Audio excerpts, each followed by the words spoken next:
There is a gravestone in Allenstown, New Hampshire, that stood for 34 years without a name on it.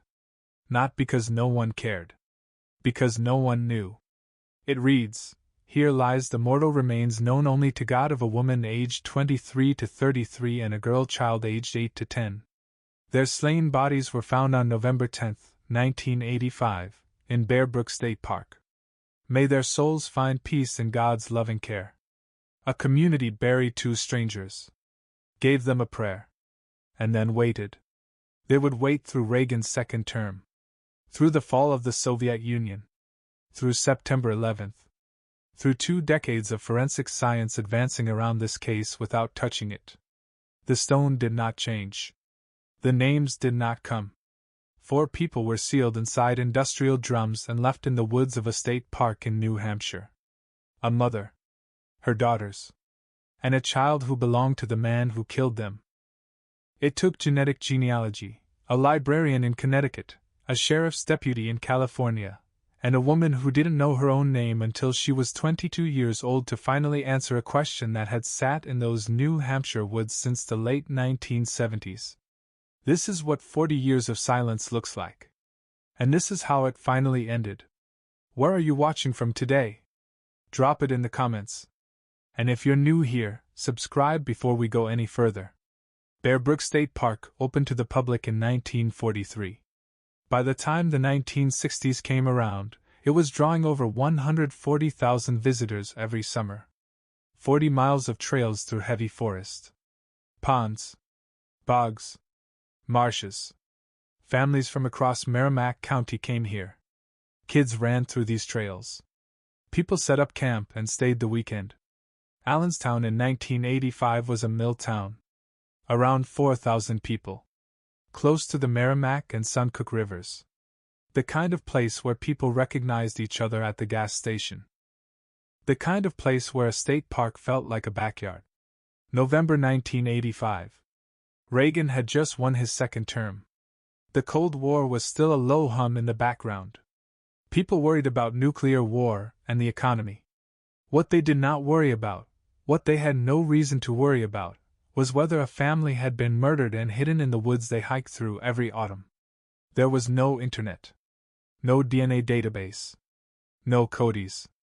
When human remains showed up in a barrel near the back trails of Bear Brook, investigators had blood typing and composite sketches and not much else. This community was not prepared for what a hunter found on November 10th. Marlyse Elizabeth Honeychurch was born January 28, 1954, in Stamford, Connecticut. She was the second oldest of 5 siblings, Paula, Roxanne, Michelle, David. She attended Stamford High School. After her parents separated, she moved to California with her mother as a teenager. She married young. Had her first daughter, Marie, at 17. That marriage ended.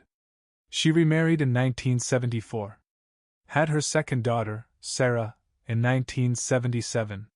That marriage ended too.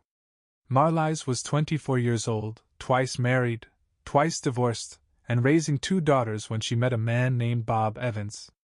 She was moving. Rebuilding. Trying. On Thanksgiving 1978, Marlyse took Marie and Sarah to a family gathering in La Puente, California. There was an argument. It happens at family events. She left with Bob Evans and her 2 daughters, 6-year-old Marie and 11-month-old Sarah. Her family never saw any of them again. Later, one of the fathers hired a private investigator to find his child. The investigator found nothing. Now we know why the private investigator was unsuccessful, a prosecutor would say decades later. The family assumed Marlyse had chosen to cut contact. That she had moved on and simply stopped calling. Families tell themselves things when there is no other explanation available. There is a photograph that survived. Faded now. It shows Marie Vaughn blowing out birthday candles, surrounded by children, smiling. Marie was 6 years old in that picture. That photograph outlasted her. A hunter walking through Bear Brook State Park on November 10, 1985, found a 55-gallon steel drum in a wooded area near the park boundary. Near a burned-down store. Near old appliances and a rusted camper. A forgotten corner of a park that 140,000 people visited each summer. Inside the drum were two people wrapped in plastic. A woman. A young girl. They had died from blunt force trauma to the head. New Hampshire did not have its own medical examiner's office in 1985, so the remains were flown to Maine for autopsy. The bodies were too decomposed, skeletonized, to determine much beyond the cause of death and rough age estimates. The woman was somewhere between 23 and 33. The girl was somewhere between 5 and 11. No personal effects. No identification. No clothing with tags intact. It was very surreal, a former detective named John Cody would later say. A mother and daughter inside a barrel, disposed of like common trash. The two were buried together at St. John the Baptist Cemetery in Allenstown. The coffin was sealed in a specific way, deliberately, so it could be exhumed later if science ever caught up to the evidence. That decision, made in 1985, would matter enormously. 15 years passed. In May 2000, investigators searched the area again and found a second drum. Same location. Same method. Same killer. Inside were the remains of 2 more children. 4 victims total. All murdered roughly the same time. Sealed in industrial barrels and left in the woods of a family park. The same crime scene had been processed twice, 15 years apart, and the case was no closer to a name. Police did everything they could with what they had. Composite sketches were made and released. Blood types were determined. The victims were entered into national missing persons databases. Tips came in and were followed. Every one of them went nowhere. The problem was structural. The victims had not been reported missing in New Hampshire because their families were in California and Connecticut. Marlyse's family thought she had chosen to disappear. The same was true for other women connected to this case. Nobody filed a report. Nobody knew to look east. Cody's, the National DNA Database, could not help here. Cody's works by matching DNA from crime scenes against DNA already on file, from convicted criminals or from samples voluntarily submitted. Marlyse Honeychurch had no criminal record. Neither did her daughters. There was nothing to match against. And the remains themselves were barely workable. Decades underground, wrapped in plastic, in New England soil. DNA extraction from highly degraded skeletal material was, for a long time, simply not possible with available technology. The case was not abandoned. A cold case unit returned to it repeatedly. New composites were commissioned. The evidence was preserved. The stone in the cemetery kept the case in the public consciousness for anyone who walked past it.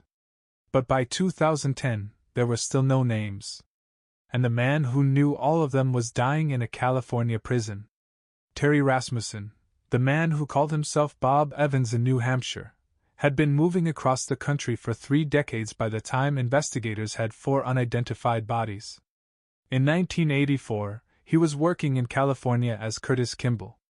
In 1985, the same month investigators found the first barrel, he was arrested in Cypress, California, for a DUI under that name. In 1986, he was living in an RV park in Scotts Valley as Gordon Jensen, widowed father.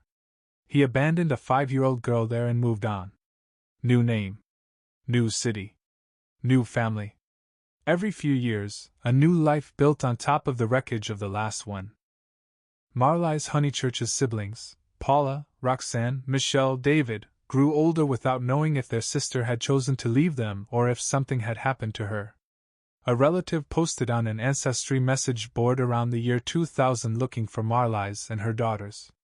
That post would sit there, unread for 17 years, before the right person found it. In 2002, the man who had called himself Bob Evans murdered again. A chemist in California named Yu Soon Jun. He buried her body in his garage under hundreds of pounds of cat litter. He was caught on a parole violation. Officers found her mummified remains. He pleaded guilty to her murder in 2003 as Curtis Kimball. He received 15 years to life. He sat in prison in California. New Hampshire investigators had no idea who he was. On December 28, 2010, Terry Petter Rasmussen died at High Desert State Prison in Susanville, California. Pulmonary emphysema. Pneumonia. Lung cancer. He was 67 years old. He never said a word about the women and children in New Hampshire. Marlyse Honeychurch's siblings were still waiting. The stone in Allenstown still had no names on it. The answer did not start with the barrow victims. It started with a child who was still alive.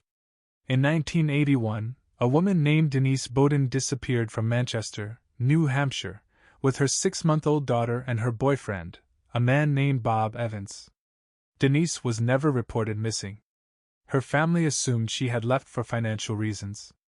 The infant, renamed Lisa by Rasmussen, was abandoned at a California RV park in 1986. She was placed in foster care and eventually adopted. She grew up believing the man who left her was her father. In 2003, DNA testing confirmed that Lisa was not biologically related to the man she knew as her father. Investigators began looking into who she really was. A California sheriff's deputy named Peter Headley spent years on this question, eventually connecting with the National Center for Missing and Exploited Children. That connection led him, in 2016, to a geneticist and genealogist named Barbara Ray Venter. In July 2016, Headley called Lisa. He told her that her real name was Dawn. Her mother was Denise Bowden. He sent her a copy of her birth certificate. For a moment, the line was quiet. She had been looking her whole life. The answer had been in a New Hampshire missing persons file. Barbara Ray Venter did not work like a traditional forensic analyst. She worked like a detective who had access to family history going back 2 centuries. The bodies in the barrels at Bear Brook had been underground for decades. The DNA in skeletal remains degrades over time. Standard forensic testing could not get a usable profile. But some of the victims' hair had survived. And here is where something important happened. A paleogeneticist named Ed Green developed a process for recovering DNA from rootless hair, strands without the follicle attached, which had previously been useless for identification. Ray Venter used this technique to extract enough genetic material to build partial DNA profiles. From those profiles, she searched genealogical databases. Not looking for an exact match. Looking for distant relatives, 4th cousins, 3rd cousins twice removed, people who shared small segments of DNA with the victims and had submitted their own genetic information to platforms like GEDmatch. This is how genetic genealogy is different from Cody's. Cody's requires a direct match to someone already in a criminal database. Genetic genealogy requires only a distant biological relative who has ever taken a consumer DNA test. Once you find those distant relatives, you build a family tree, backward and forward, branch by branch, until you find who, in the right generation, in the right place, at the right time, matches your unknown. For one of the Bear Brook victims, the DNA Doe project traced the family tree back to a couple from the 1780s. 240 years of branches, carefully mapped, to identify a child who was murdered before she was old enough to speak in complete sentences. That is what this technology can now do. While Ray Venter was building family trees from DNA, a woman named Rebecca Heath in Connecticut was doing something more old-fashioned. She had been following the Bear Brook case for years.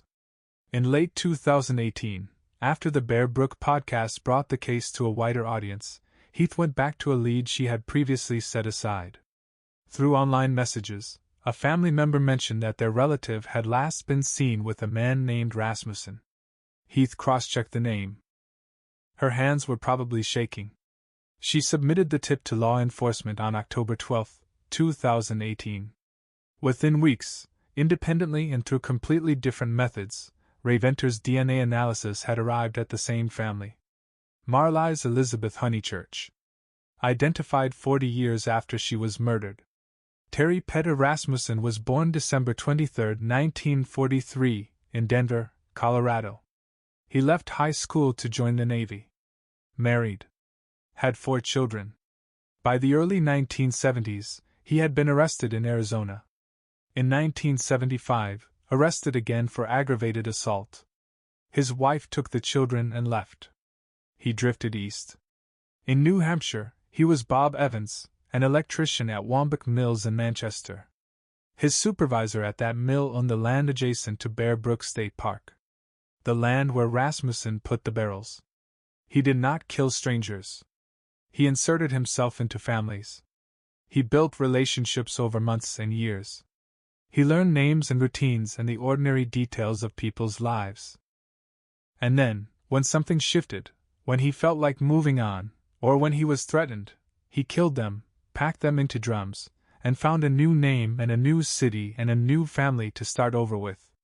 He was able to insert himself into families, tear those families apart, kill the members that came with him, and then do it all over again in a couple of years with a different name and a different family, one investigator said. Bob Evans, Curtis Kimball, Gordon Jensen, Larry Vanner, Jerry Mockerman. Same man. Same method. Across 3 decades. Across 2 coasts. When investigators interviewed him in prison about Lisa, about the little girl he had abandoned in California, he said, "I remember having a girl, but I don't know. I was drinking a lot back then." He knew exactly. He knew everything. He chose silence until the day he died. On a Saturday in November 2019, a service was held at St. John the Baptist Cemetery in Allenstown. The gravestone with no names on it was replaced. Marlyse Honeychurch's siblings flew in from across the country. Her sister Roxanne came from California. Her brother David. Her sister Michelle, who flew in from Oklahoma. And standing next to Michelle Shigaris that morning was a woman named Diane Klopfer. Diane was Terry Rasmussen's daughter from his first marriage. The daughter of the man who killed Michelle's sister. They stood together. Michelle took Diane's hand. At one point she rested her head on Diane's shoulder. 2 women. Both carrying the weight of the same man's decisions. One who lost a sister. One who learned, late in life, who her father truly was. A name is a very powerful thing, someone said at the service. Having a name makes a huge difference. They're no longer just the Allenstown 4. They have a name. Dave Salomon, Marlyse's brother, spoke. Our gratitude goes out to each and everyone involved in everything everyone has done for us to find them. Although this moment is bittersweet, they have their names back on this day. They can rest in peace. Bear Brook was not the first case where genetic genealogy identified a suspect. That distinction, narrowly, went to the Golden State Killer in 2018. But it was the first time the technology was used to identify a criminal suspect at all, before the Golden State Killer case made headlines. Barbara Ray Venter identified Rasmussen in 2017, then applied the same methodology to Joseph DeAngelo. The Bear Brook case also demonstrated that rootless hair, material that forensic science had previously considered nearly worthless for DNA extraction, could be used to identify victims decades later. That finding changed how evidence is now preserved. And the DNA Doe Project, which identified Ray Rasmussen in 2024 using a family tree traced back to the 1780s, showed that genetic genealogy has essentially no time limit. Cold cases from 50 years ago. 100 years ago. Potentially further. If someone related to a victim has ever submitted a DNA sample to any consumer database, there is now a thread. This case has some specific details worth sitting with. Rasmussen knew exactly where to put those barrels because his employer owned the land. If someone in your life has unusually specific knowledge of land, property lines, remote corners, abandoned structures, and something feels wrong about that, it's worth noting. Marlyse Honeychurch was never reported missing because her family thought she had chosen to disappear after an argument. If someone you know leaves suddenly after a conflict, especially with a new partner, and contact stops completely, that warrants more than an assumption. The second barrel sat at Bear Brook for 15 years, possibly moved by children playing in the area. Crime scenes adjacent to public spaces are harder to contain than people assume. Report unusual things in parks and recreation areas. Report them specifically and in writing. Consider submitting your DNA to genealogical databases. You may someday be the distant cousin whose sample closes a 40-year question for a family that has been waiting their whole lives. Ray Rasmussen was identified in 2024. She was 2 to 4 years old when she was murdered by her own father. Her family tree was traced back nearly 2.5 centuries to find her name. The stone in Allenstown has names on it now: Marlyse, Marie, Sarah, Ray. They were not just the Allenstown Four. They were people: a young mother rebuilding her life, a little girl with a birthday photo, an infant who had barely seen the world, and a toddler whose only connection to warmth was a mother who has also never been found. If this story is the kind you think someone else should hear, share it. Not for the channel, for them. For the families who spent 40 years being told there were no answers. There were always answers. It just took the right tools, and the right people who refused to stop looking.